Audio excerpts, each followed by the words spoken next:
leisure hobby project, I chose golf. The origins of golf are unclear, unknown, and much debated. A golf-like game is recorded as having taken place on 26 February 1297 in the Netherlands in a city called Leeuwen aan de Vecht, though it may have been more similar to field hockey. Evidence was found in 2005 that suggests a game similar to modern-day golf played in China called Chuan early as 960 AD.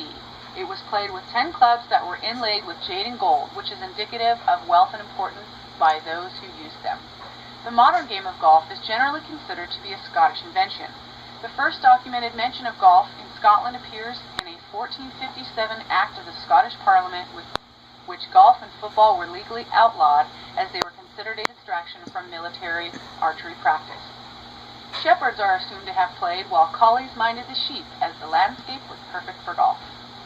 Mentioned in a letter 60 years later by Catherine of Aragon, the first wife of Henry VIII, this is significant because her letter suggests that at this time golf was a national pastime and that women were also playing. These are some early images of golf in Scotland. The earliest records show a club being formed in Charleston, South Carolina in 1786, and advertisements for clubs and balls appeared in New York City's Royal Gazette in 1779. In 1891, William Dunn has his first pro shop. He was a Scotsman credited with giving golf a great boost in the U.S. Willie also won the first American Open Championship in 1894. The USGA was formed in 1894. The first North and South Open for both men and women was in 1903, a tremendous factor in the development of American professional golf. In 1910, there were 267 golf clubs. By 1980, there were over 5,000, and today there are over 10,000 golf clubs in the United States.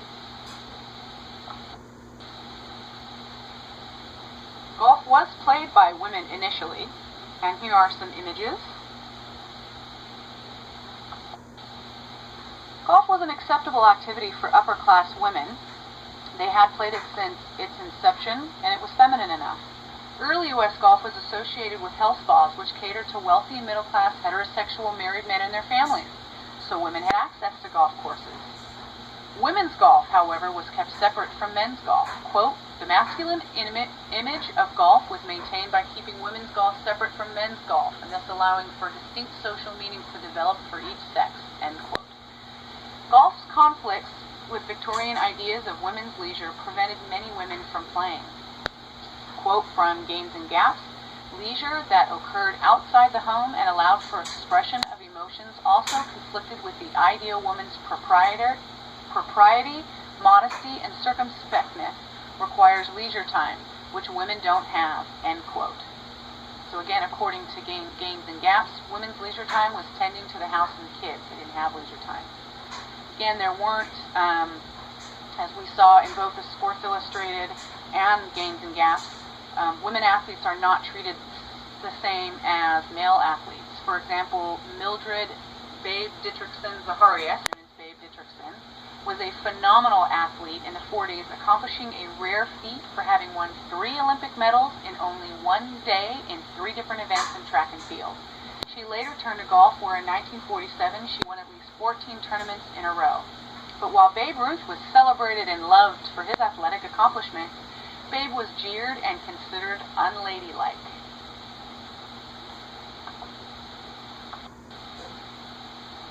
Women in golf today. A quote from both Games and Gaps. "This idea of socially appropriate leisure for women and girls is still evident today in the activities that are offered by recreation service providers and by the activities in which parents typically enroll their daughters." I went through the 500-page PGA history book written in 1975, and there are 134 pictures of male golfers and only 9 of women, and those 9 are all clustered together, make up a very small percentage of the book. When I interviewed the staff at the golf locations, I was told that most of the people out there on the course are older men, but most of the people taking lessons are young women. Sexuality is constantly discussed and exploited. A quote from Outsiders in the Clubhouse: "In contrast to conventional culture, the women on the tour want their athletic prowess to be understood as separate from and unrelated to their sex, gender, and sexuality. The constant attention to sexuality is frustrating to them."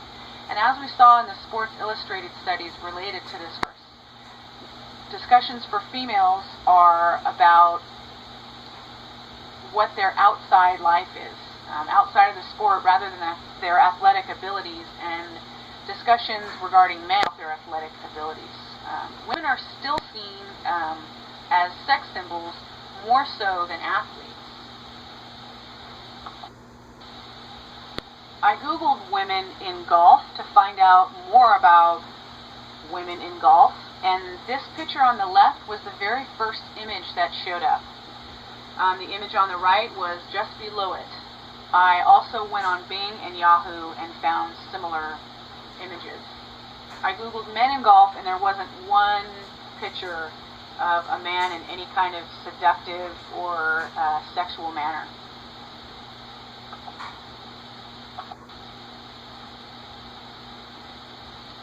My experience with golf: I had very little experience, though I did get the clothing and the gear in 2005 when my boss told me I had to learn to play golf.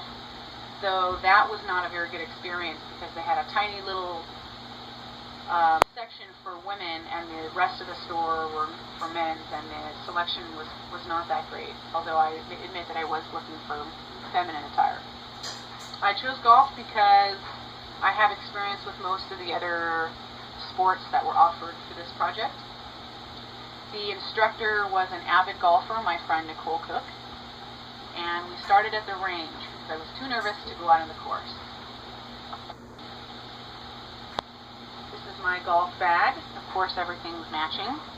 The golf clubs inside are matching. My shoes, my golf shoes match the bag. And this is my first day. I'm not about the golf clothes, but I wanted the full experience, so I dug into my closet to get those out. So this is my instructor, Nicole Cook. This is the only picture she let me take of her. And pretty much she was showing me what I was doing wrong, which kind of seemed to be everything, even though we started with one thing at a time. The first day I did get a little frustrated. Again, it seemed like it was a lot to learn all at the same time. I couldn't get my right foot to turn inward the way that it was supposed to. My swing wasn't too bad, but I couldn't hit the ball straight, and I couldn't hit it very far. I'm sort of used to baseball. In baseball, you kind of you pull off your left foot when you swing, and this one you have to pull off your right. So it was kind of counter what I was used to. And I was very sore the next day. My forearms hurt, my back kind of hurt. My right forearm actually really hurt the next day. I had to wait a few days before I could go back.